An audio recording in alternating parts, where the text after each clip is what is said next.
Baik, selanjutnya kita ke sesi kedua, materi kedua yang akan dipaparkan oleh satu lagi pemateri kita yang keren banget, seorang content creator dan memiliki banyak sekali prestasi di bidang media gitu ya. Sebenarnya banyak banget prestasinya. Saya izin share screen lagi ya untuk bisa menampilkan profilnya Kak Luxi.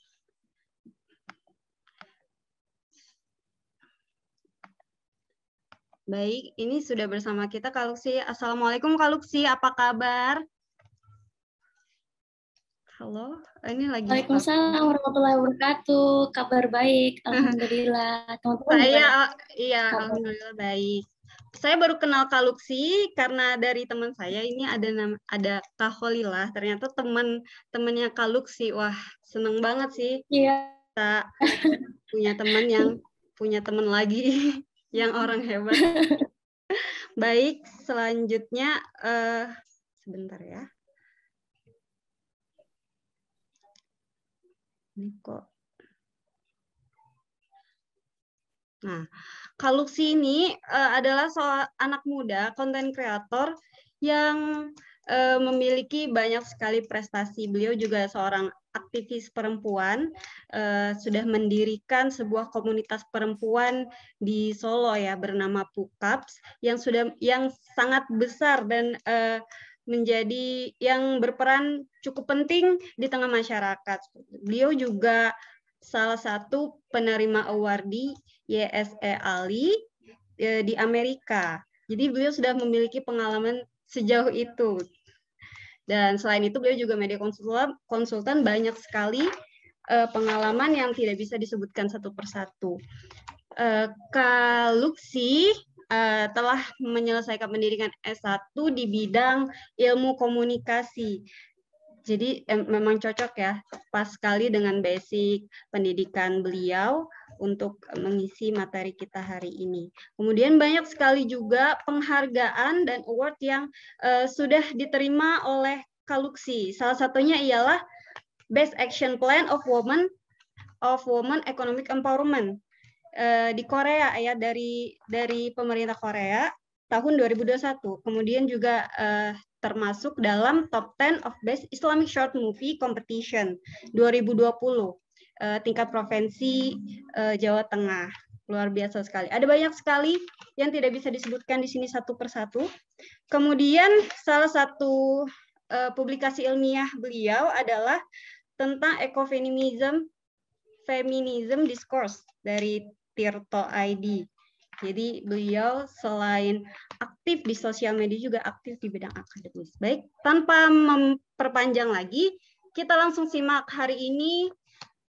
Kak Luxi akan membagikan materi tentang dasar-dasar konten di sosial media. Kita langsung dengarkan saja dari Kak Luxi. Saya stop share dulu. Silakan Kak Luxi. Oke, thank you banget Kak Selvina dan teman-teman dari islamramah.co yang udah memberikan waktunya untuk aku sharing bareng teman-teman dan belajar bareng juga. I'm not the main sources yang akan ngomong di sini, tapi hopefully nanti teman-teman di sini juga bisa kasih insight. So we know that mubadalah is like reciprocity, kebersalingan. Jadi kita nanti akan saling belajar. Aku coba share screen. Oke. Udah muncul belum ya? Sudah muncul Kak, hanya belum full screen. Oke. Now kelihatan? Oke. Kelihatan Kak, udah full screen. Baik, aku perkenalkan dulu. Aku siapa? My name is Luxina Bella Fares. Biasa dipanggil Luxi. Base-nya di Solo. Kalau teman-teman ke Solo nanti hubungin aku ya. Dan aku punya komunitas namanya Pusat Kajian Perempuan Solo yang memang fokus di pendidikan. Pendidikannya lebih ke educating through social media, khususnya di Instagram. Tapi kita udah mulai expand ke Facebook and Twitter. Dan kita juga kayak bikin forum diskusi, forum aman yang memang itu untuk capacity building teman-teman belajar soal gender equality and feminism discourse khususnya di Kota Solo kayak gitu. Aku nanti mungkin akan ada sesi pemaparan, mungkin kayak apa yang aku tahu akan aku kasih ke teman-teman, tapi nanti di akhir juga akan ada kayak kita praktek bareng nih caranya bikin konten gitu kan. Ini workshop, jadi kita kayaknya butuh menghasilkan produknya ya nanti dari kontennya itu gitu. Nah, mungkin nanti kita akan menggunakan platform yang lebih mudah. Mungkin teman-teman juga udah dengar platformnya namanya canva.com. Itu bisa diakses lewat website kalau misalnya pakai laptop atau PC, dan bisa juga di-download aplikasinya. Ini nggak endorse, tapi kita menggunakan itu juga, bisa di-download kalau misalnya pakai smartphone. Jadi teman-teman persiapkan dulu platformnya sebelum nanti kita bikin kontennya bareng-bareng. Nah, kali ini tadi udah dijelasin panjang lebar dan detail dan really academical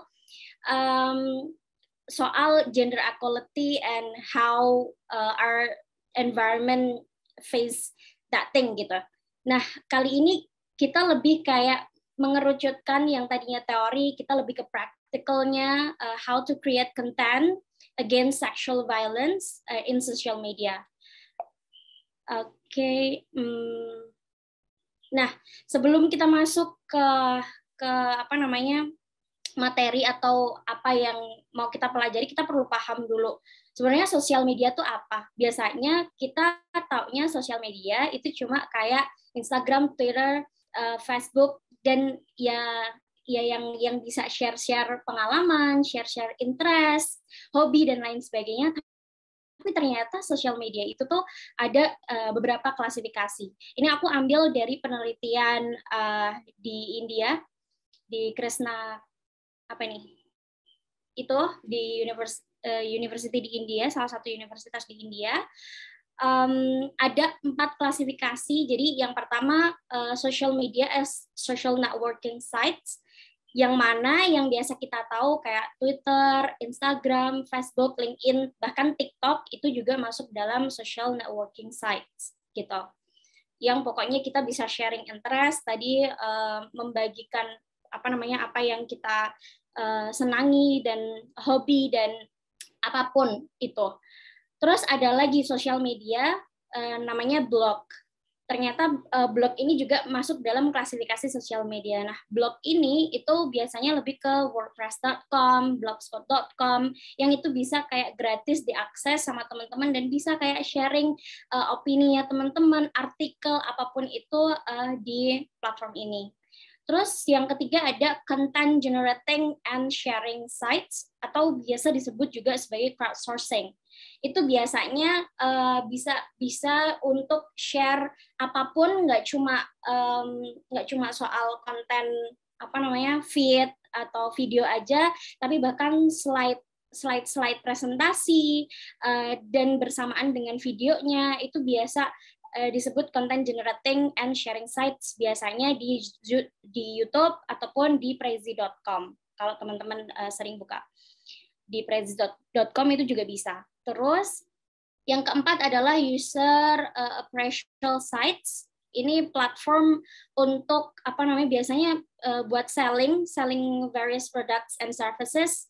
Jadi ya website-website yang itu biasanya digunakan untuk selling produk gitu. Biasanya orang-orang yang mungkin punya all shop, online shop, itu biasa pakai website untuk membantu penjualan mereka, itu biasa disebut sebagai user appraisal sites gitu.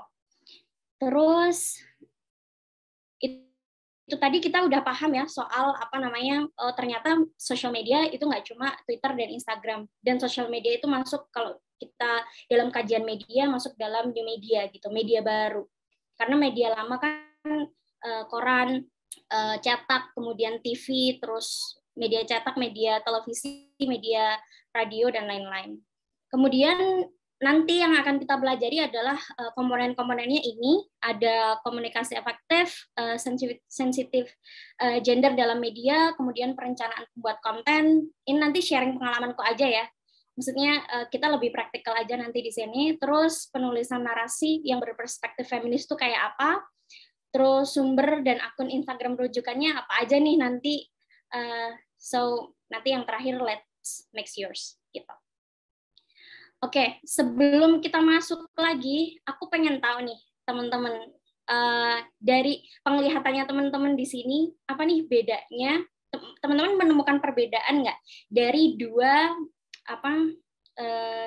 dua Instagram, akun Instagram ini? Yang satu di sini, yang satu ini. Boleh dong, yang bisa on mic, bisa beropini, mengemukakan pendapatnya yang apa yang dia lihat atau perbedaan apa yang dia lihat dari kedua Instagram ini. Ini dua Instagram yang berbeda. Tapi aku nggak menyebutkan mereknya sih. Saya, Kak. Boleh. Siapa itu? Oke. Halo. Salam kenal ya, saya dari Ambon. Oke. Iya. Ya. Yang saya lihat sih Kak, ini yang sebelah kiri gambarnya laki semua, yang sebelah kanan perempuan semua pakai kerudung, terus campur ada yang gambar orang, terus ada yang gambar apa sih, animasi gitu. Oke. Itu sih Kak. Oke, thank you banget. Ada lagi, Ivan? Aku boleh? Boleh banget. Oke. Menurut aku dari sisi yang kiri ini, di feeds ini menjelaskan mengenai kayak masih umum gitu loh, global secara umum. Dan memang kalau misalkan kalau ditarik dari unsur dari kewanitaan atau perempuan di sini, ya nggak ada gitu. Jadi benar-benar pure di sini laki-laki semua. Ketimbang yang sebelah kanan ini perempuan. Ya all about perempuan, terus tapi di sini juga masih menerapkan informasi-informasi umum gitu loh. Dan di sini juga terdapat gambarnya tuh nggak semuanya perempuan kok gitu, bahkan sini ada laki-lakinya, ada ucapan juga gitu, ada ya intinya di sini nggak terlalu umum ya, nggak terlalu general gitu. Sama sih, dua-duanya sebenarnya konteksnya general, umum. Tapi yang kanan ini lebih bisa menyimbangkan gitu, ada laki-laki. Dan di sini juga ada quotes dari Kiai ya kalau nggak salah, ini kecil banget soalnya. Iya. Terus ada peran Gus Dur dalam ekologis. Terus dari segi desainnya, yang kanan ini lebih fun ya, nggak terlalu serius menurut aku. Kalau misalkan yang kiri ini dia serius gitu, tapi ya mungkin balik lagi minat membaca ya. Kalau misalnya orang mau baca aja sih mungkin. Cuma kalau misalnya untuk menarik daya tarik yang lebih, itu yang lebih fun sih mungkin, I think. Kalau menurut kalau aku ya. Lebih suka yang kanan atau yang kiri? Iya kanan. Karena kalau yang kiri ini kayak terlalu serius dan dan di sini tuh dia nggak main per slide gitu loh.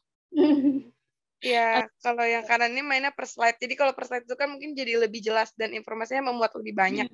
Kalau yang kiri ini dalam satu pamflet itu banyak gitu isinya. Jadi agak kecil gitu. Jadi ya orang mungkin kalau misalnya buat orang yang cenderung malas membaca sesuatu yang semuanya keseluruhan ada di situ tuh, dia mungkin males gitu. Karena ini template-nya semuanya tuh lebih ke banyak tulisannya gitu. Orang tuh lebih cenderung malas ya. Cuma kan tergantung gitu peminat baca. Karena ini kita kan lebih daya tarik seseorang itu kan beda-beda.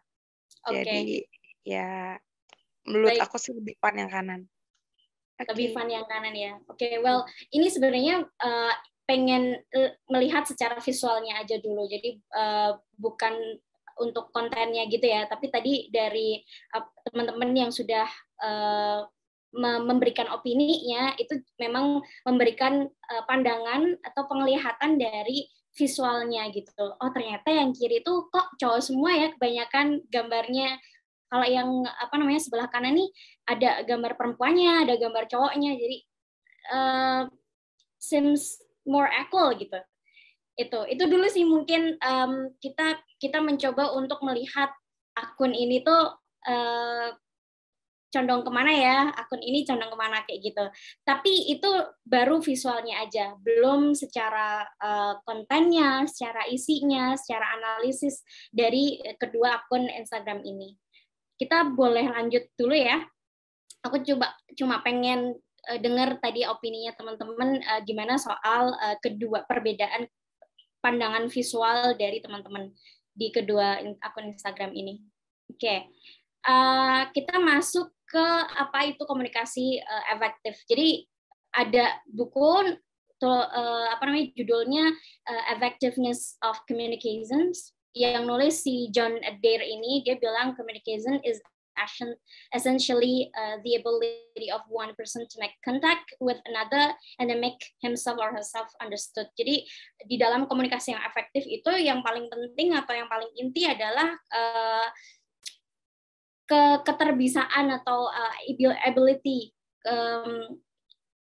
dari satu person ke person yang lain untuk saling memahamkan kayak gitu. Jadi bisa saling memahamkan dan pesan yang dikirimkan oleh komunikator ke receiver atau audiensnya itu nyampe gitu, dan ada keterbukaan, bahkan ada interaksi yang interaksi timbal balik dari kedua belah pihak sebagai komunikator dan audiensnya.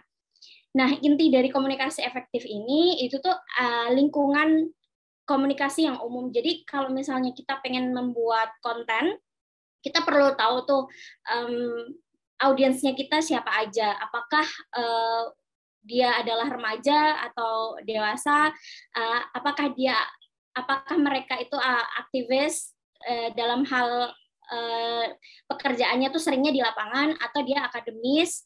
Kalau biasanya akademisi itu lebih yang academical gitu untuk infografisnya, dan bahasanya juga menyesuaikan. Kalau misalnya kita bikin pakai bahasa Jerman atau bahasa Prancis, padahal audiensnya orang Indonesia yang biasanya pakai bahasa Indonesia dan bahasa Inggris dan bahasa daerahnya masing-masing, itu juga nggak cocok. Jadi perlu tahu lingkungan komunikasi yang umum yang memang ditujukan oleh kontennya itu gitu. Terus yang kedua ada kerjasama antara pengirim dan penerima. Tadi ada respon, ada timbal balik, ada feedback dari komunikator atau pengirim pesannya tadi dan juga dari audiensnya. Kemudian pemilihan saluran yang sesuai, itu teman-teman perlu menentukan juga apakah nanti aku misalnya pengen bikin konten itu tuh mau pakai Twitter atau mau pakai Facebook atau mau pakai Instagram, karena penggunanya juga beda-beda, apalagi pengguna TikTok itu juga nanti beda lagi gitu. Itu perlu ditentukan, perlu dipahami juga. Kemudian encoding dan decoding pesan yang benar ini nanti lebih kepada narasinya, kemudian kapan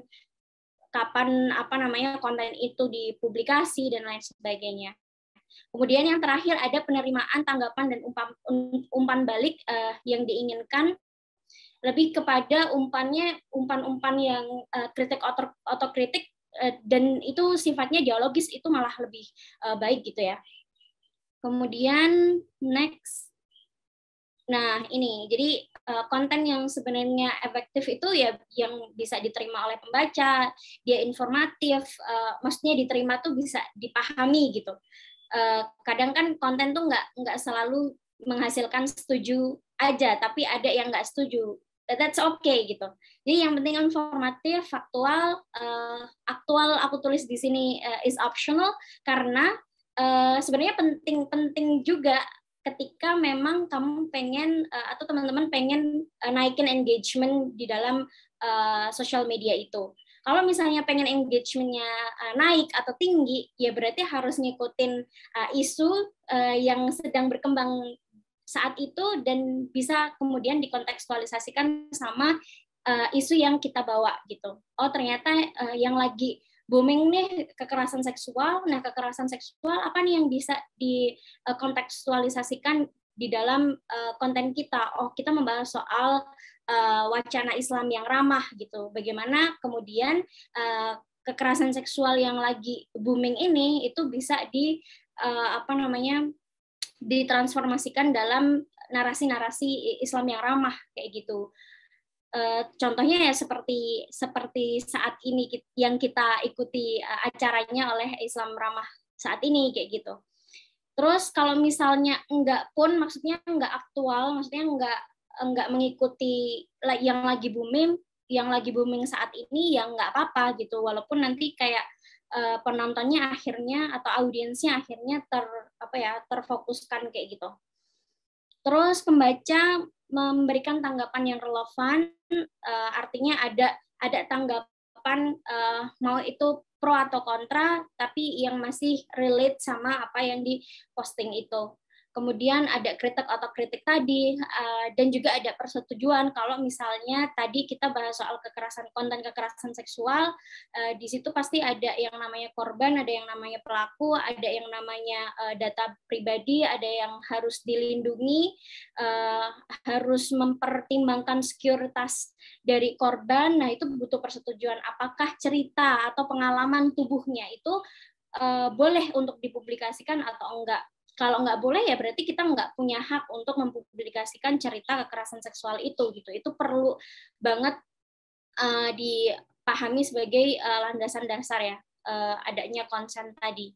Kemudian ada dialog, interaksi baik secara langsung dan tidak langsung tadi, kemudian menimbulkan pertanyaan. Dari informasi yang kita berikan bisa juga memberikan tanggapan yang setuju atau tidak setuju, ada juga yang menimbulkan pertanyaan sampai akhirnya menciptakan respon sampai nanti ke aksi kayak gitu. Aksinya juga macam-macam, entah itu backlashing konten yang kita buat, bisa juga komennya bisa setuju bisa enggak, responnya bisa positif bisa negatif, bisa hate speech juga. Nah itu perlu kita petakan resiko-resikonya juga. Terus ini aku ambil dari UNESCO. Jadi media yang sensitif gender itu yang kayak gimana sih? Yang pertama tadi di antara akun yang satu sama akun yang kedua itu yang berimbang akun yang kedua yang sebelah kanan, yang sebelah kiri kok banyak cowoknya ya secara visual, cuma secara visual aja gitu.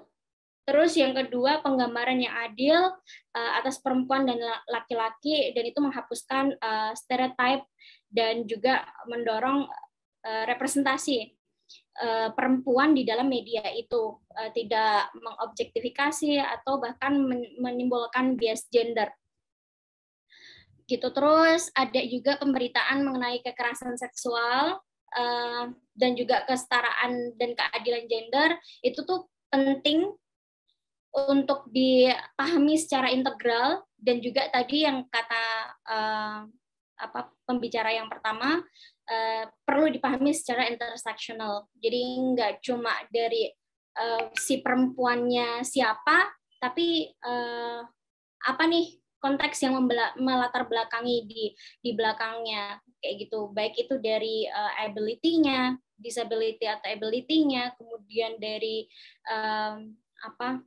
ekonomi, kesenjangan ekonominya mungkin, dan sampai ke racial gitu, ke rasnya. Karena ketimpangan dan relasi kuasa itu ternyata bisa ditemukan di banyak sektor yang tadi kita sebutkan kayak gitu.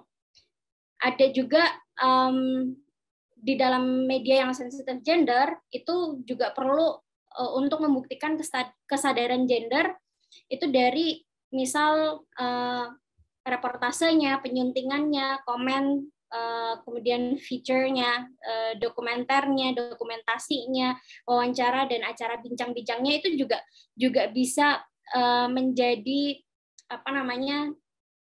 penilaian khusus dari audiens untuk menilai media ini tuh sensitif gender atau enggak kayak gitu. Terus juga soal pemahaman yang akurat dan utuh terkait soal kekerasan berbasis gender. Kenapa? Karena memang bentuk kekerasan berbasis gender ini tuh bermacam-macam gitu. Tadi yang udah disebutkan salah satunya perkosaan, marital rape, kemudian kekerasan seksual atau pelecehan seksual, baik itu verbal atau non-verbal, dan itu tuh di setiap perempuan, di setiap korban itu beda-beda gitu. Nggak semuanya sama, bahkan penanganannya pun juga berbeda-beda, pendekatannya pun juga berbeda-beda. Kayak gitu. Dan kekerasan berbasis gender ini tuh perlu banget dipahami kita sebagai konten kreator atau kita sebagai pegiat media itu juga perlu memahami bahwa kekerasan berbasis gender itu adalah kekerasan terhadap hak asasi manusia gitu, kekerasan terhadap kemanusiaan, dan itu juga diakui gitu secara internasional. Ini aku ambil dari deklarasi PBB juga untuk penghapusan kekerasan terhadap perempuan. Jadi itu perlu dipahami dan yang perlu dipegang erat-erat kita sebagai penggiat media atau konten kreator. Ini aku mau share sedikit. Jadi di perencanaan pembuatan konten itu kita bisa sebenarnya tidak hanya untuk mengirimkan atau memposting sendiri, tapi kita bisa loh posting otomatis dan itu terjadwal atau terschedule dari Facebook Business. Ini aku ambil dari pengalamannya di PUKAPS, Pusat Kajian Perempuan Solo. Kita pakai Facebook Business. Jadi aku ambil di sini Facebookku, kemudian aku biasanya klik di page-nya PUKAPS, terus nanti muncul kayak gini. Nah, nanti diklik di Meta Business Suite, terus nanti muncul kayak gini. Nah, kalau misalnya mau bikin postingan, tinggal create post di sini, nanti muncul kayak gini. Ya udah, tinggal nanti dimasukin teksnya di sini, terus ini ada add media, ada create video. Ini menunjukkan Facebook aja. Kalau yang sebelahnya Facebook ini ada Instagram. Nanti biasanya kalau pengen Instagramnya juga ke upload juga, nanti yang sebelah sini diklik. Ini aku nunjuk kayak gini tuh kelihatan nggak sih dari punyanya teman-teman? Kelihatan sih Kak. Kelihatan jelas. Ya? Jadi nanti ini diklik di Solo PUKAP ini diklik. Jadi nanti dia akan otomatis terposting di 2 akun di Facebook maupun di Instagram. Ini juga bisa dijadwal, di schedule. Ini ada optional times. Nanti diklik, terus nanti muncul jam berapa postingnya, tanggal berapa, hari apa, kayak gitu. Dan biasanya kalau misalnya pengen engagement-nya tinggi, itu biasanya di jam-jam setelah kerja. Jadi sekitar jam 5, jam 6, jam 7, jam 8, itu nanti yang akan memberikan respon, baik itu like, terus kemudian yang baca, kan bisa ya dilihat dari, karena Instagram, Facebook, Twitter itu semuanya pakai algoritma, jadi bisa dibaca interaksinya di sana. Kayak gitu. Itu untuk tadi. Posting otomatis dari Facebook Business. Kalau ini manajemen penjadwalannya aku ambil September 2021 kemarin, jadi dari tanggal 13 sampai tanggal 30 September itu udah ada sendiri tuh postingan-postingannya. Dan ini yang ngerjain nggak cuma aku sih, jadi ada tim sendiri. Nah, di dalam pembuatan konten itu sebenarnya butuh beberapa elemen atau butuh beberapa tim gitu.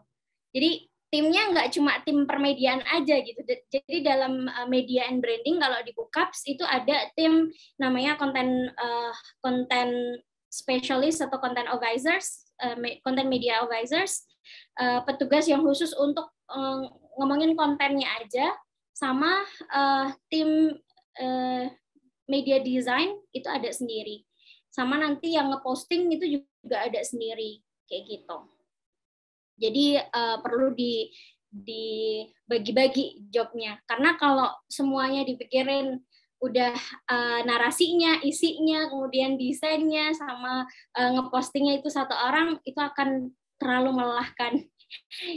Pekerjaan-pekerjaan kreatif tuh memang biasanya apa ya, dianggap sebelah mata gitu, padahal pekerjaan-pekerjaan kreatif itu perlu banget apa namanya apresiasi. Dan kalau di luar Indonesia sih udah banyak yang mengapresiasi dan ngerti gimana beratnya pekerja-pekerja kreatif kayak gitu, termasuk konten kreator. Karena kan perlu pembuatan ide, pemikiran apa namanya brand image-nya gimana dan lain-lain kan gitu. Nah, di sini kita juga perlu memetakan soal kalau misalnya kita di media dan kemudian apa namanya bukan yang konten kreator yang diri sendiri ya, tapi ada juga sih maksudnya konten kreator independen gitu, bukan dari komunitas atau bukan dari organisasi ya, bisa juga gitu. Nah, di sini ini optional sih pemilihan tema warna sebagai brand image. Cuma menurutku pribadi ini penting sebagai identitas gerakan kita, sebagai identitas komunitas kita kayak gitu, atau sebagai identitas akun Instagram kita. Pukaps itu dikenal sebagai apa namanya komunitas perempuan yang nggak perempuan banget, maksudnya tuh dalam artian enggak, kan biasanya kalau misalnya komunitas perempuan tuh selalu gambarnya perempuan aja, atau nanti warnanya warna-warna pink kayak gitu. Nah, kita kenapa pakai warna yang kayak gini? Aku nggak tahu sih ini juga warna apa, tapi warna yang kayak gini itu biar nggak menimbulkan bias gender tadi, biar nggak semakin mengamini bahwa perempuan itu tuh pink doang atau warna-warna kalem doang, tapi warna-warna yang kayak gini tuh ya bisa jadi identitas kita kayak gitu. Ini contoh aja. Kemudian soal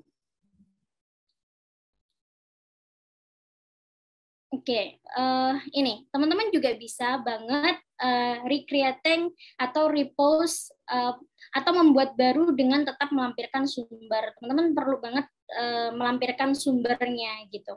Karena kalau misalnya kita comot asal-asalan ya nggak benar juga, nanti bisa kena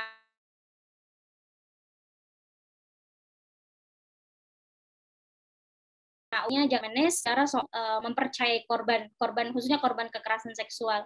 Ini kita kasih di sini repost from Jakarta Bamenis, di sini juga nggak apa-apa, atau bisa ditaruh di covernya, atau bisa ditaruh di mana terserah senyamannya teman-teman kayak gitu. Ini kenapa dikasih cover, biar dia tadi senada sama feed-feed yang lain. Itu perlu sih biar apa ya, kerapihan aja sih, walaupun Pukaps masih belum begitu rapi, but that's okay, still trying. Terus next ini konten untuk pembuatan outline narasinya, jadi bisa di postingan carousel itu tuh postingannya nggak cuma satu. Tadi kan kalau yang postingan yang sebelah kiri yang banyak laki-lakinya tadi ada yang bilang itu postingannya cuma satu halaman doang dan tulisannya kecil-kecil kayak gitu. Nah, kalau yang sebelah kanan itu dia ada beberapa slide tuh, mungkin malah lebih detail kayak gitu, karena penjelasannya bisa lebih variatif, lebih beragam kayak gitu. Nah, itu yang berslide-slide itu biasanya disebut sebagai carousel. Itu ada juga nanti bentuknya kalau di Instagram ada Reels, ada IGTV untuk long videonya, ada live Instagram, ada Insta Story juga. Ini khusus untuk di Instagramnya, tapi bisa juga sih ini di posting di apa namanya Facebook ataupun di Twitter kayak gitu. Contoh aja tadi. Nah, ini teman-teman perlu banget untuk tulis dulu outline kontennya yang mau teman-teman buat. Bisa sifatnya deskriptif atau per point gitu, biar nanti memudahkan tim desainnya teman-teman. Nah, di sini penulisan narasi berperspektif feminis ini penting. Tadi yang pertama berdasarkan konsen atau persetujuan, termasuk memposting foto, video yang itu punya atau ada konsis banyak orang atau orang-orang yang lain selain diri kita perlu tuh sebenarnya untuk terus menggunakan feminism intersectionality approach tadi yang dikatakan sama pembicara yang pertama, kemudian tidak objectifying perempuan, apalagi korban kekerasan seksual, terus tidak menimbulkan bias dan stigmatisasi gender, atau bahkan memarginalkan perempuan, atau biasanya nih media-media yang sering pakai kata-kata gadis cantik digagahi oleh preman pasar, bla bla bla bla. Nah, itu salah satu objektifikasi perempuan di dalam penulisan judul di media, dan juga itu menciptakan bias dan stigmatisasi gender tersendiri, bahwa perempuan cantik, atau kenapa harus ada cantiknya gitu, kenapa nggak perempuan atau mahasiswa atau apa kayak gitu, kenapa harus dikasih embel-embel cantik dan lain sebagainya. Itu perlu diperhatikan juga. Kemudian tadi tidak asal comot, tapi perlu banget untuk bersumber, kemudian melindungi data diri baik korban atau kita sebagai penulis, kita juga perlu paham peta resiko yang akan kita hadapi ke depan kalau misalnya kita mau mempublikasi soal khususnya pengalaman atau cerita kekerasan berbasis gender, khususnya kekerasan seksual ini. Jadi tidak mempublikasi identitas korban, nanti sehingga membahayakan korbannya. Jadi udah dapat kekerasan, nanti takutnya dapat kekerasan lagi gitu. Jadi penindasannya atau bebannya jadi berlapis gitu. Nggak double burden lagi, tapi bebannya berlapis atau penindasannya berlapis. Kemudian tidak menggunakan narasi seksis, tadi kayak cantik dan narasi-narasi lainnya. Kemudian memahami adanya relasi kuasa dan internalisasi patriarki ini perlu dipahami juga, dan peka terhadap resiko ancaman Undang-Undang ITE. Nah, ini salah satu salah 3 sumber rujukan akun Instagram. Jadi ada mubadalah.id, ada islami.co, ada Aman Indonesia. Untuk contoh-contoh akun-akun Instagram, mereka juga menggunakan identitas color ya, identitas warna tersendiri. Ada Muslimah Reformist Foundation, Akademi Feminis Muslim, ada Muslimah Feminis gitu. Dan kita kemarin, jadi Pukaps itu kan masuk dalam anggota koalisi masyarakat sipil anti kekerasan seksual, Kompaks, dan juga masuk di anggota SEAFAM, Southeast Asian Feminist Movement Action. Itu akhirnya bisa menemukan siapa aja nih akun-akun yang nggak pro sama feminis. Ada nanti muncul muslim tanpa feminis, atau Indonesia tanpa feminis. Terus ada lagi nanti akunnya Ayla Indonesia, terus ada lagi akunnya gender aku lupa.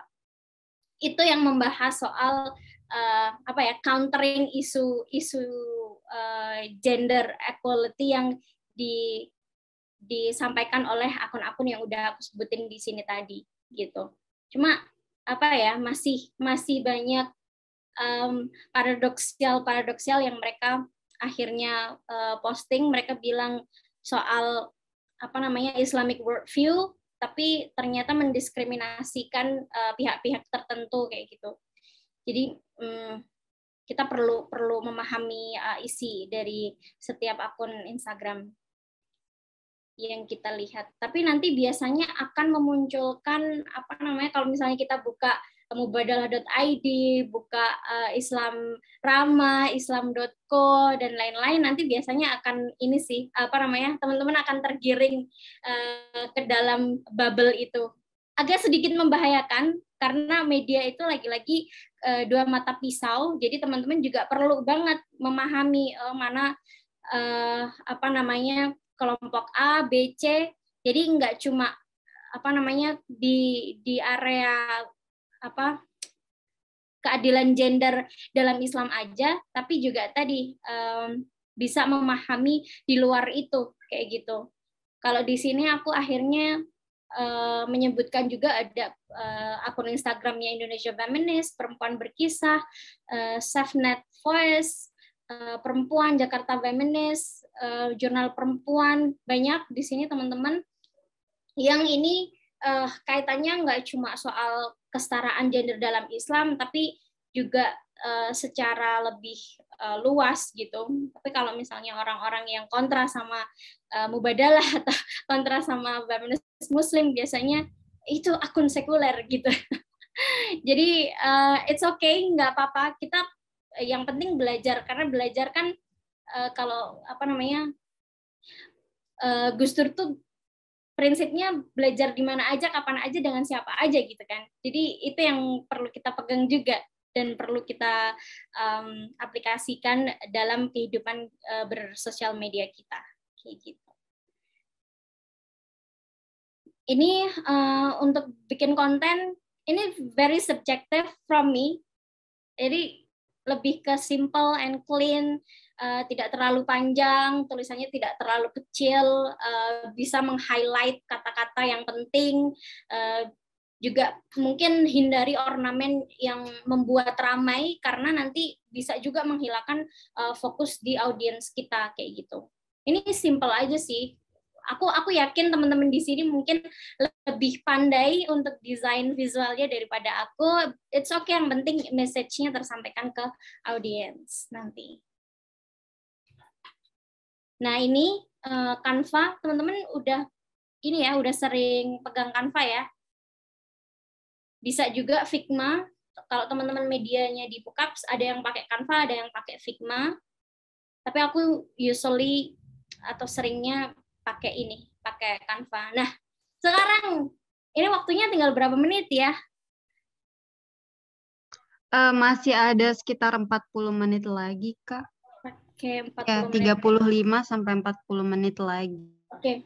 Ini untuk prakteknya ya. Jadi teman-teman, aku harapannya di sini teman-teman bisa punya produk atau at least ada sesuatu yang diambil, dipelajari atau dipraktekkan. Nah, now it's your turn.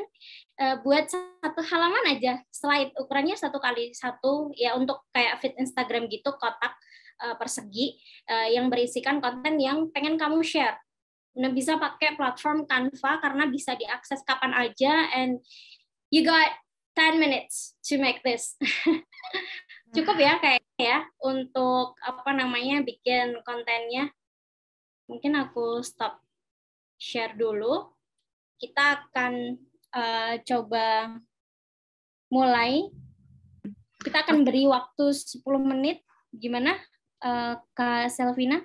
Ya, baik teman-teman. Tadi ada coaching atau ada tugas dari Kak Luxi untuk membuat konten, untuk mencoba membuat konten ya. Salah satunya mungkin konten visual yang dari Canva.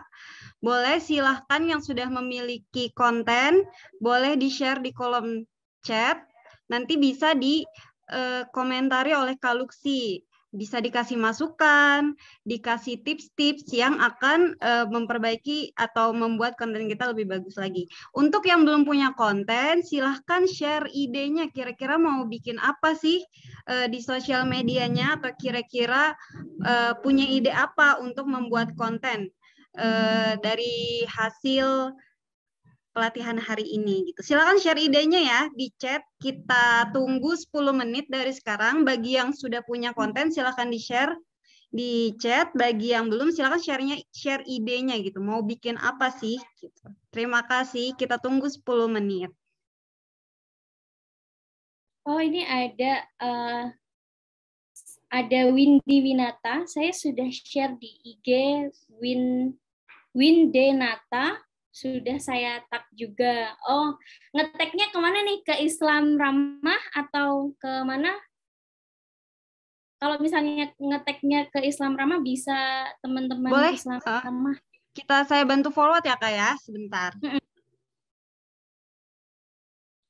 Ada lagi mungkin atau mungkin kontennya teman-teman yang udah pernah dibuat juga nggak apa-apa sih untuk kita review bareng-bareng di sini apa kurangnya kayak gitu.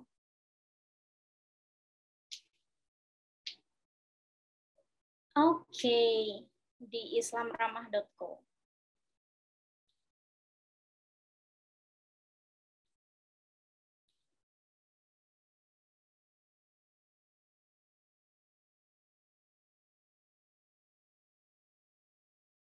Oh, ini ada yang share. Ya, maaf nih Kak, ini dari Winda tadi. Ini saya share-nya Instagram. Keren banget, sumpah keren banget. Nih. Wow. Nih. Ada dua slide. Yeah. Slide yang pertama, alasan mengapa kita harus percaya korban dan penyintas kekerasan seksual dulu. Ini speak up, itu tidak mudah dan menakutkan.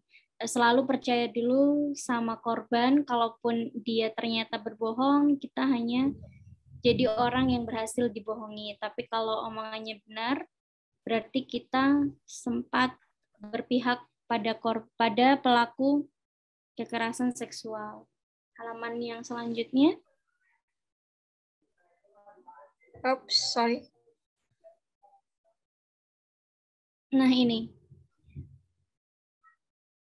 Percaya korban, update info tentang kekerasan terhadap perempuan, menghargai dan merangkul.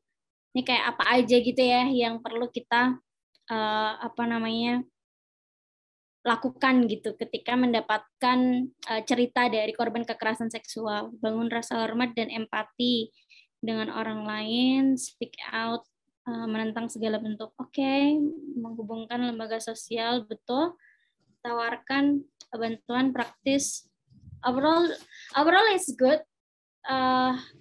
Pakai gambar perempuan di situ, terus kita bisa narasi-narasi yang disampaikan juga narasi-narasi yang berpihak pada korban. Kita bisa membantu memutus rantai kekerasan seksual. Aku suka sih, dan ada penjelasannya juga di captionnya. Mungkin di slide yang pertama tadi kayaknya ada kalaupun dia ternyata berbohong, kita hanya jadi orang yang berhasil dibohongi. Nah ini, narasi ini masih agak rancu nih. Takutnya akhirnya kita tetap kayak masih ada sisi-sisi kebencian atau misogynistic, atau bahkan internalize misogynistic karena kita yang upload perempuan, tapi kita juga ada keraguan di dalam diri kita terhadap perempuan. Terus tapi kalau omongannya benar berarti kita sempat berpihak pada pelaku kekerasan seksual. Ini juga sepertinya narasinya kurang pas aja sih. Kalau misalnya omongannya si korban benar dan kita percaya atau berpihak pada korban, ya berarti kita bukan berpihak pada pelaku kekerasan seksual, tapi kita justru bahkan berpihak pada korban kekerasan seksual itu, which is that is the main point ketika kita membela korban kayak gitu. Jadi sebenarnya bukan ketika kita membela korban terus ternyata korbannya bohong terus kemudian kita dibohongi gitu, enggak, tapi ya itu urusannya dia. Maksudnya bukan kita berusaha untuk tidak menciptakan narasi di mana narasi itu akan berbalik kepada si korbannya atau nanti akan merendahkan atau mendiskriminasi dia sebagai yang membohongi atau apa. Yang penting kita yang pertama tadi menjadi garda terdepan, menjadi pagar terdepan untuk membela korban kayak gitu. Terus ini mungkin typo aja sih yang di kalimat terakhir ya. Itu sebenarnya kalau misalnya benar berarti kita berpihak pada korban kekerasan seksual kayak gitu. Tapi untuk desainnya, visualnya bagus banget kok. Mungkin nanti pewarnaan ini dia kan udah kontras dari kuning atau orange itu sama putih. Terus yang tulisan kecil ini itu warnanya mungkin nggak warna coklat atau nggak warna yang senada dengan background sih. Tapi nggak masalah juga. Kalau misalnya nyamannya pakai itu juga it's okay. Tapi mungkin bisa diganti warna yang lain kayak gitu. Tapi overall that's really good. Buat tadi siapa yang bikin Windy Winata, you did a great job to make a content. Itu berarti banget buat teman-teman korban dan penyintas kekerasan seksual kayak gitu. Apalagi untuk membahas soal percaya korban dulu gitu, itu yang penting kayak gitu. Untuk pembuktiannya nanti urusannya pihak tertentu kayak gitu. Itu terus ada lagi teman-teman yang udah buat mungkin tadi di Canva.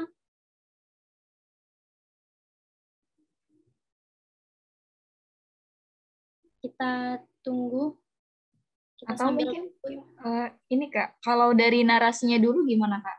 Kayak misalnya tadi tuh ada narasi yang kurang pas, udah bagus, cuman ada yang perlu diperbaikin. Jadi teman-teman bisa share dulu ke type message ini di room chat, baru diaplikasikan ke desainnya. Sip. Boleh banget, kayak gitu juga bisa teman-teman. Jadi teman-teman bisa buat narasinya terus di-share di chat box di tempat teman-teman, nanti bisa dibacain terus kita review bareng-bareng. Tadi ada yang raise hand. Halo Kak, saya boleh ngomong langsung Kak? Boleh banget. Boleh banget Kak, silakan. Baru ide, saya tuh pengen bikin konten yang isinya tentang kayak mengubah pola pikir dulu begitu Mbak, tentang peran anak laki-laki sama perempuan. Jadi biasanya kan kayak anak perempuan tuh kerjanya lebih banyak dari anak laki-laki, kayak harus nyuci segala macam, sementara yang laki-laki tuh dibebaskan gitu loh, nggak usah nyuci, nggak usah nyetrika, karena itu bukan tugas laki-laki. Nah, maksud saya supaya mengubah pola pikir orang gitu loh, bahwa pekerjaan-pekerjaan itu tugas semua anak, mau laki-laki mau perempuan. Nah, dari situ kan ketika dia dewasa, dia akan lebih paham tentang persamaan atau equality itu. Itu bisa tidak ya kalau kayak gitu? Oke. Udah, Rian? Ya. Oke. Ya, sudah. Oke. Idenya bagus banget.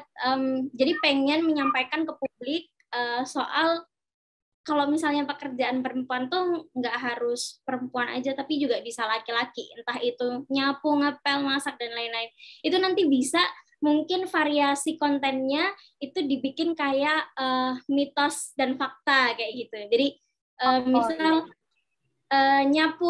menyapu, apakah pekerjaan menyapu itu hanya untuk perempuan, mitos atau fakta kayak gitu. Terus nanti slide keduanya diterangin tuh, oh ternyata faktanya apa aja, bla bla bla bla. Ternyata opini yang sebelumnya itu adalah mitos belaka, bahwa menyapu, mengepel, mencuci itu adalah pekerjaan laki-laki dan perempuan. Jadi dari ide mitos dan fakta itu bisa nanti diimplementasikan untuk kayak nge-trigger kesadaran atau nge-trigger audiens kita, pembaca kita, kalau iya ya selama ini kenapa yang nyapu, ngepel, nyuci itu cuma perempuan aja kayak gitu. Oh ternyata itu mitos doang. Itu juga bisa banget. Mungkin itu sih kalau itu. Ya, itu satu fakta menarik. Makasih Mbak. Iya, sama-sama Rian. Thank you banget idenya. Ini ada lagi ide-ide yang di chat. Aku baca ya di sini. Bagaimana menyikapi paradigma patriarki dalam keluarga dan pendidikan seksual. Oke. Ini kan masih pertanyaan yang general. Jadi kayak bagaimana menyikapi paradigma patriarki dalam keluarga dan pendidikan seksual. Mungkin bisa kayak dipecah-pecah dulu poinnya. Mungkin ke paradigma membagi dulu apa itu paradigma paradigma patriarki, paradigma patriarki mungkin dari kacamata feminis atau paradigma patriarki dari kacamata Islam atau patriarki dari kacamata kapitalisme atau apa kayak gitu bisa tuh jadi postingan-postingan tersendiri. Jadi nanti malah postingannya banyak dari hanya satu ide ini tadi gitu. Terus baru nanti udah paham nih soal paradigma patriarki. Oh, ternyata paradigma patriarki adalah paradigma dominasi laki-laki dalam sistem kekuasaan kita kayak gitu, dalam relasi kuasa kita. Itu nanti bisa kemudian mulai dimasukkan ke dalam postingan yang khusus soal keluarga dan pendidikan seksual, atau bisa juga keluarga postingan soal paradigma patriarki dalam keluarga, nanti ada sendiri yang paradigma patriarki dalam pendidikan seksual juga ada sendiri. Nanti juga bisa tuh di paradigma seksual pendidikan seksual bisa juga dipakai mitos dan fakta kayak tadi. Oh, ternyata selama ini masih ada stigmatisasi tentang keperawanan misal. Ternyata selama ini keperawanan itu cuma dinilai dari selaput darah aja. Padahal secara medis nanti dibikin sendiri, secara medis tuh nggak ada tuh istilah virginity atau keperawanan, karena atau bahkan keperawanan itu dinilai hanya dari sobek atau tidaknya selaput darah, karena bicara soal selaput darah, bicara soal bentuk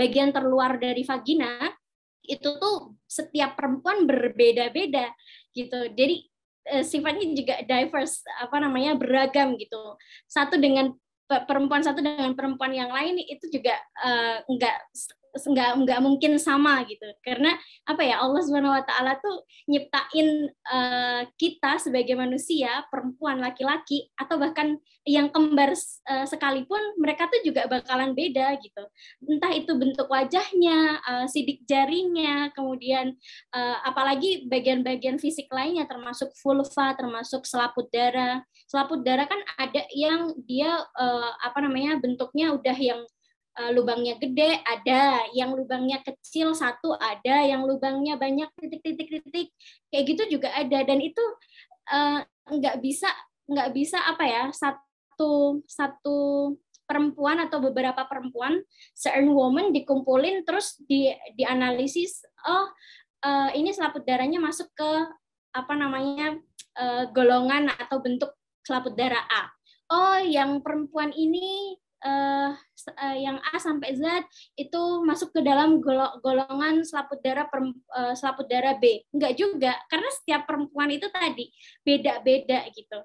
Nah, dari diversity itu, dari keberagaman itu, harusnya kita sadar untuk enggak jadi insecurity buat kita, dan enggak menjadi stigmatisasi tersendiri untuk perempuan-perempuan lain di luar sana. Justru dari keberagaman itu ya jadi kekayaan kita kayak gitu. Maksudnya kekayaan perbedaan itu tadi di dalam diri kemanusiaan. Itu sih mungkin. Jadi ini bagus banget temanya soal menyikapi paradigma patriarki dalam keluarga dan dalam pendidikan seksual. Itu bahkan bisa di breakdown menjadi 3, 4, 5, 6 konten gitu. Bisa sampai dibikin 6 konten kayak gitu. Karena pemahamannya, apalagi pakai tadi bentuk carousel yang berslide-slide, maksimal 10 slide sih kalau di Instagram ya. Itu juga akan jadi menarik kayak gitu. Mungkin itu sih. Terima kasih ke Novianti yang udah memberikan idenya. Baik, terima kasih Kak. Sambil menunggu yang lain nih Kak, aku sendiri punya rasa penasaran gitu ya. Tadi tertarik dengan pembahasan tentang objektifikasi perempuan, apalagi nih media ya gitu. Jadi saya kadang bingung membedakan ketika misalnya kita tampil di media, tampil di sosial, di akun kita sendiri gitu dengan menampilkan diri kita, batasannya tuh apa sih sehingga kita terhindar dari yang namanya objektifikasi? Karena kan kita mengekspos diri kita, selain kadang kita mungkin kalau mengekspos ide itu bisa melalui tulisan, tapi ada nih banyak sekali platform media yang memang mendorong orang untuk tampil di depan gitu, kayak misalnya TikTok gitu kan, kita bisa nari-nari, joget-joget di depan situ gitu.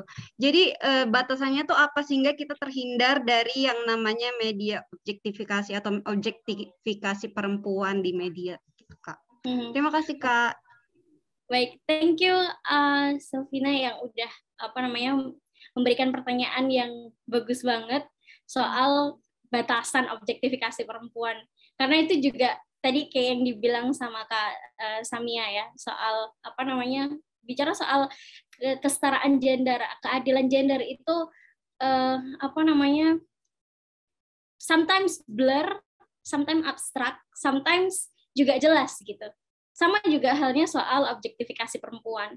Tapi kalau aku sendiri itu membentuk kesadaran soal objektifikasi perempuannya itu dari pemahamanku ketika aku baca bukunya Simone de Beauvoir soal feminisme eksistensialis.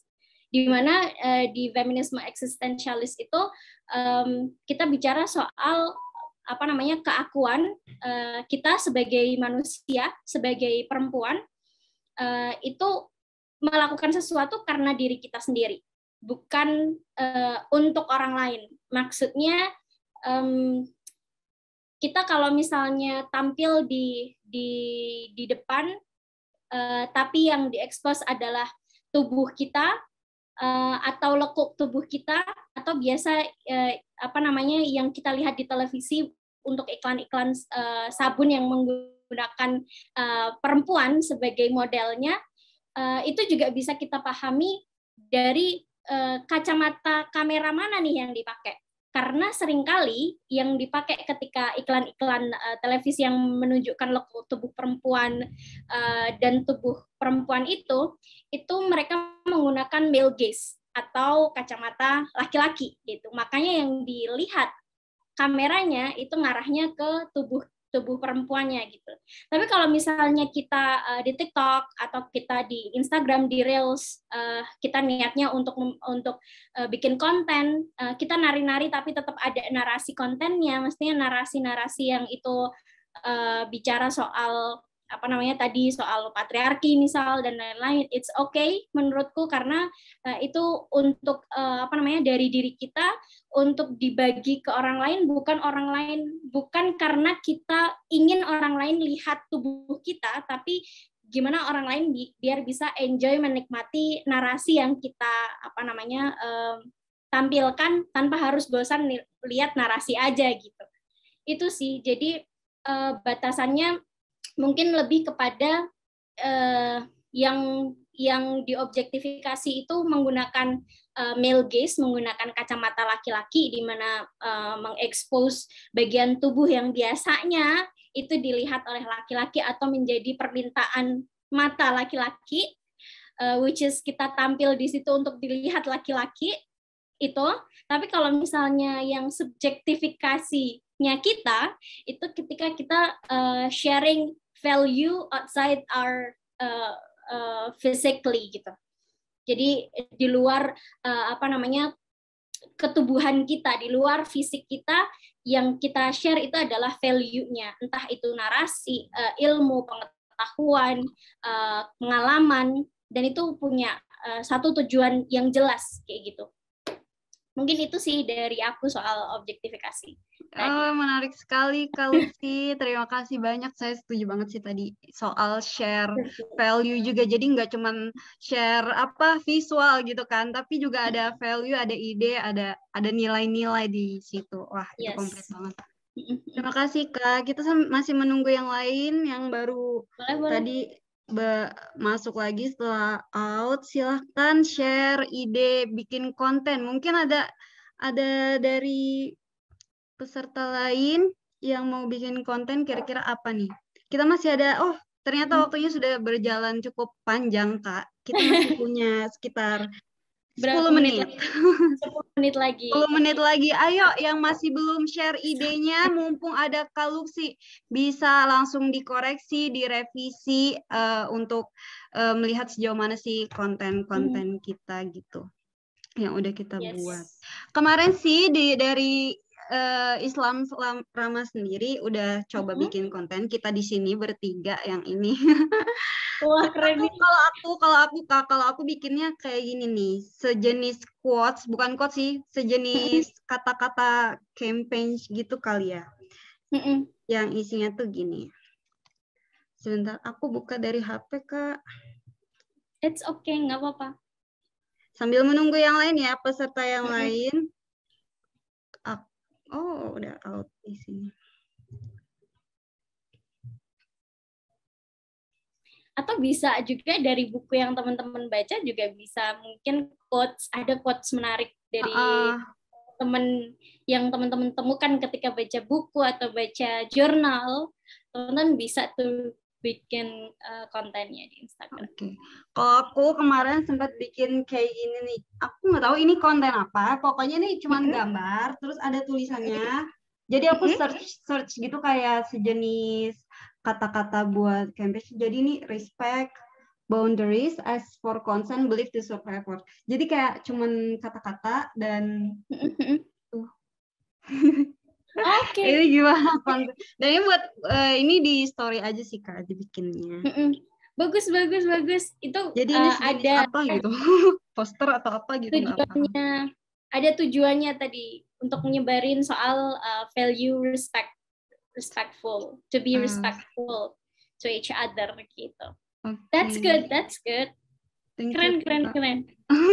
Cuman kalau untuk isu feminisme mungkin aku sih baru pemula gitu. It's okay, nggak apa-apa. Untuk campaign-nya belum ngerti gitu pola-polanya Kak. Jadi masih belajar. Okay. Mungkin teman-teman kalau misalnya bingung maksudnya soal aduh aku tuh orangnya nggak kreatif banget untuk menempatkan tulisan, gambar dan lain-lain. Nggak apa-apa loh teman-teman kalau misalnya teman-teman mau pakai template yang ada di Canva. Kan di Canva tuh udah banyak tuh template postingan Instagram atau bahkan presentasi atau bahkan poster, pamflet dan lain sebagainya. Di sana tuh ada banyak jutaan, ratusan, 1,000 of templates yang bisa teman-teman gunain gitu. Nggak apa-apa pakai template itu. Yang penting isinya kan tetap teman-teman sendiri yang bikin. Pakai kata-kata keseharian tadi kayak yang dibikin sama Windy, itu juga bagus tuh pakai narasinya tuh narasi kayak keseharian banget gitu. Bahasa sehari-hari banget gitu.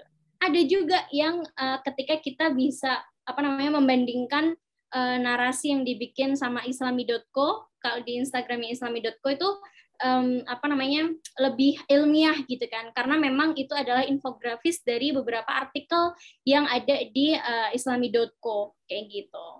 Jadi it's really okay. Content is not only talking about infographics, but it's talking about your ideas, your value gitu. Benar banget. Iya. Wah, pas banget waktunya udah pas jam 6.30. Terima kasih Kak Luxi. Ini sangat-sangat energinya sampai ke sini Kak dalam menyampaikan materi dan ilmu pengetahuan. Alhamdulillah subhanallah banget. Ini terakhir nih ada yang menyampaikan opininya. In my opinion, bagaimana menjadi perempuan ala Aisyah. Mungkin ini konsep tadi ide mau bikin konten. Jadi gimana sih Kak konten yang mengidolakan seorang tokoh atau figur, contoh teladan gitu ya? Bisa banget. Ini dari Fortuna.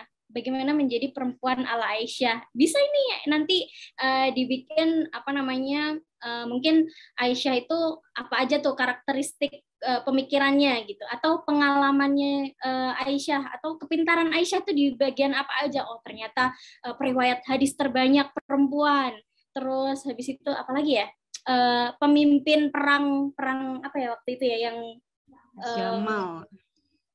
Itu ya pemimpin perang juga, terus penghafal hadis, penghafal Al-Quran dan lain-lain, itu bisa dituliskan. Atau bisa juga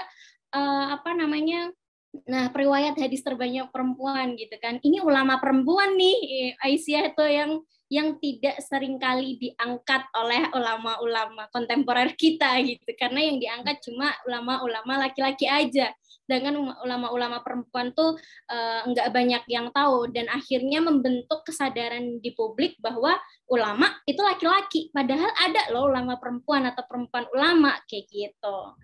Jadi itu perlu di share, termasuk soal kaitannya fakta Aisyah yang dinikahi sama Rasulullah waktu itu tuh sebenarnya kalau aku baca dari bukunya Neng Dara Afiyah, kemudian bukunya Pak Fakihuddin Abdul Qadir, itu tuh bicara bahwa Aisyah tuh nggak cuma nggak hanya bukan dinikahi di usia 9 tahun, tapi udah lebih dari itu sebenarnya.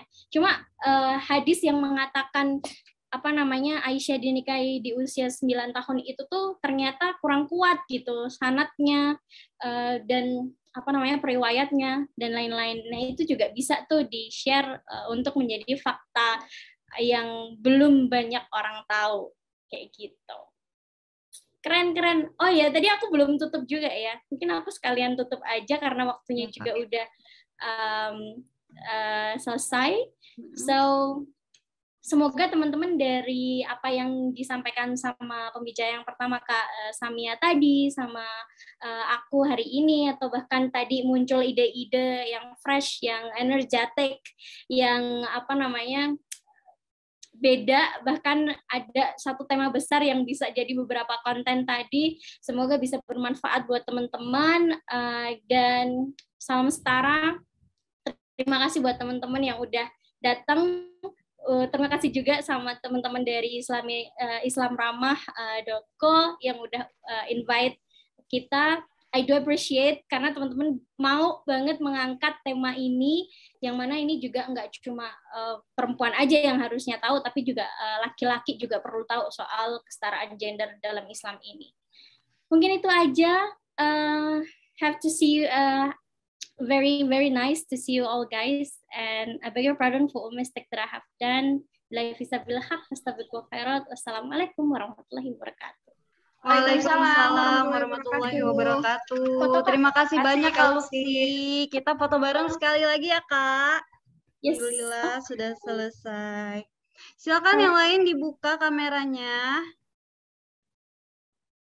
Wah, ini Kak Windy yang tadi bikin kontennya keren banget. Good job. Mari. Fortuna, Kak Kholis, Kak Wuri. Kita foto bersama. Aku ada titik-titik dots. Nanti aku izin share di Instagram nggak apa-apa ya? Boleh Kak, silakan banget Kak. Baik, 1, 2, 3. Lagi. Wah, senang sekali. Terima kasih Kak Lucy. Sukses selalu Kak. Kita tunggu. Sukses buat Islam Ramah juga. Terima kasih. Kita tunggu Kak Lucy. Nanti semoga kita bisa ketemu lagi sama Kak Lucy ya. Assalamualaikum warahmatullahi wabarakatuh.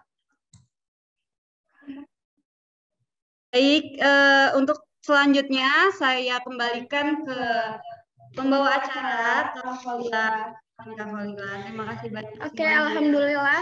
Terima kasih banyak Kak Lucy dan para peserta sekalian yang masih bertahan. Kalian luar biasa.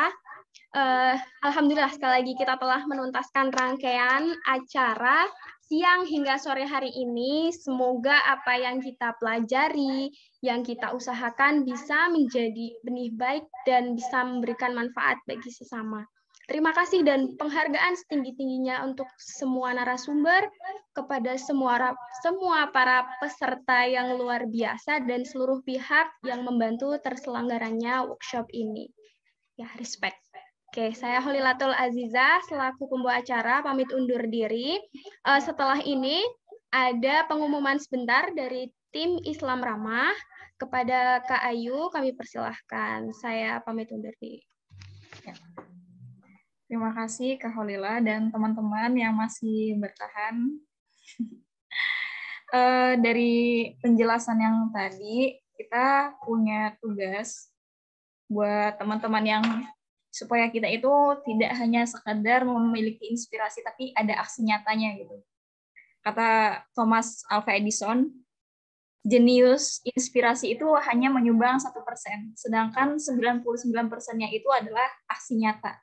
Jadi tanpa ada aksi nyata, kita nothing. Oke. Jadi kita tunggu teman-teman di sini untuk melakukan aksi nyatanya. Ada beberapa hal yang perlu diketahui. Sebentar saya share dulu. Oke.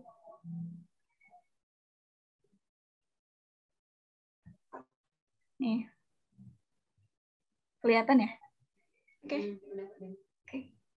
Nih.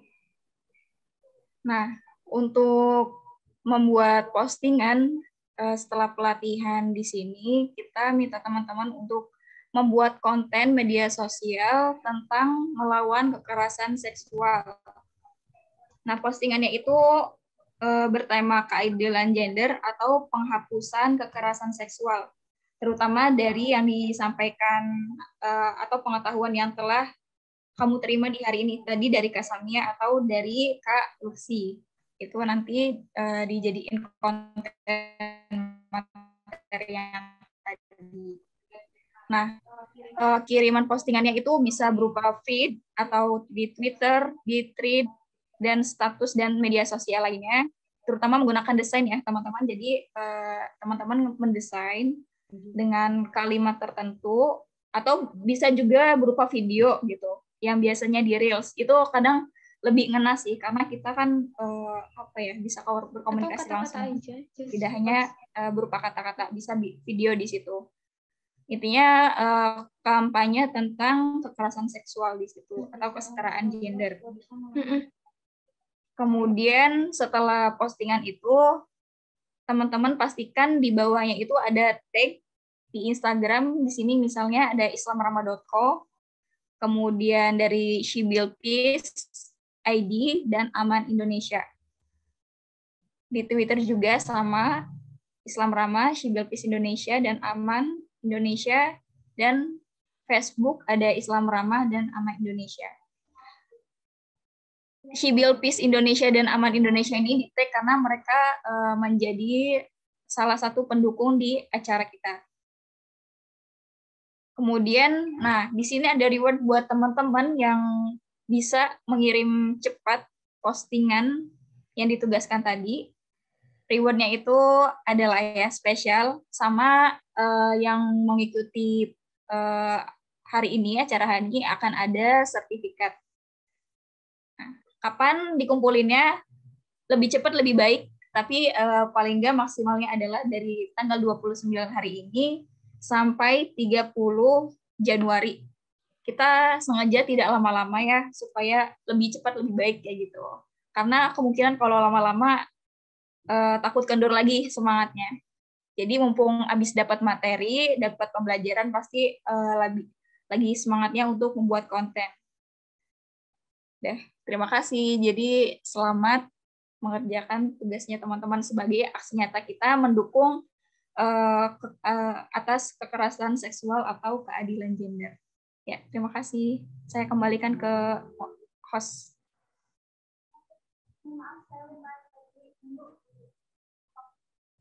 Oke, ya. Oh iya, terima kasih Kak Ayu. Saya lupa tadi belum salam, tapi sudah menutup. Ya, terakhir ini semoga pengumuman dari Kak Ayu bisa dipahami. Nanti kalau ada yang ditanyakan, bisa tanya lebih lanjut di grup atau personal chat ke salah satu dari kami. Akhir kata, saya Holilatul Azizah selaku pembawa acara, pamit undur diri. Sampai jumpa di lain kesempatan. Terima kasih sebanyak-banyaknya. Salam sehat teman-teman. Oke, terima kasih. Terima kasih semua.